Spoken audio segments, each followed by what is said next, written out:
Are you getting done with your makeup and then feeling like it's looking just a little unfinished?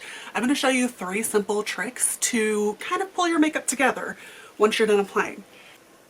And if you like content like this, please go ahead and like, subscribe for more content like this.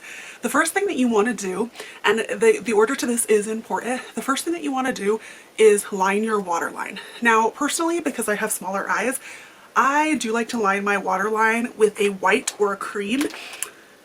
I have a few different ones that I like to use, depending, I guess, on the mood that I'm in. Really doesn't matter which one you do. Sometimes I like something slightly less stark, so I'll go in with a cream color. So that's what I'm going to do today because I feel like this look doesn't really need anything that's super, super stark. So we're going to go ahead, line our waterline. Now, part of the reason we're doing this first is because if it gets a little bit messy, not going to be a big deal. And to be clear, I'm going to do one side so you can see it and leave the other side till the end. Because that way you can kind of see the difference that it makes from side to side. Now, like I said, go ahead, just kind of go in there, get a little bit messy if you need to.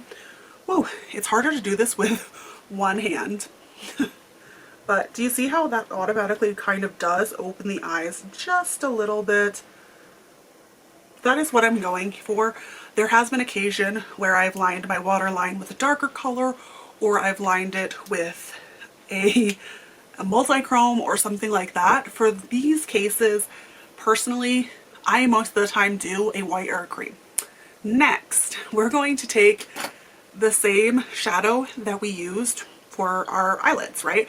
I recommend going in with one of the mid-toned colors, but if you're wanting it to really, really pop, you can always do the darkest color. It just kind of depends on the vibe that you're going for. So I'm going to grab the palette and the brush that I used earlier to kind of blend some of this out. And you'll notice that this is kind of a fluffy brush, not a problem. You don't really have to dirty another brush to do this, but I'm going to dip into my mid-tone color, tap off the excess, and you could just go in, but since this is a fluffy brush, I like to pinch it just a little bit and go just right underneath my waterline. I typically will go all the way across. You definitely don't need to. And if I wanted, I could deepen out my outer corner. I don't have to by any means. But do you see how this automatically is kind of finishing up the look? You know what? Looking at this, I think I do want a slightly darker color in here as well. So I'm going to finish up this and then go in with my slightly darker color just on this outer corner. And it's not a ton darker, and this is a flatter brush, so I can kind of just go in and buff it in just a little bit.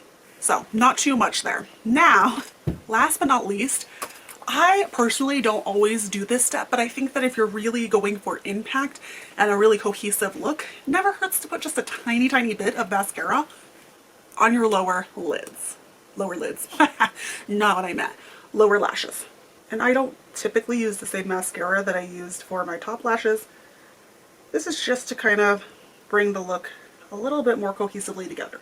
Now, I mentioned before, the order of this does matter because I find that sometimes I get a little bit messy in my inner waterline.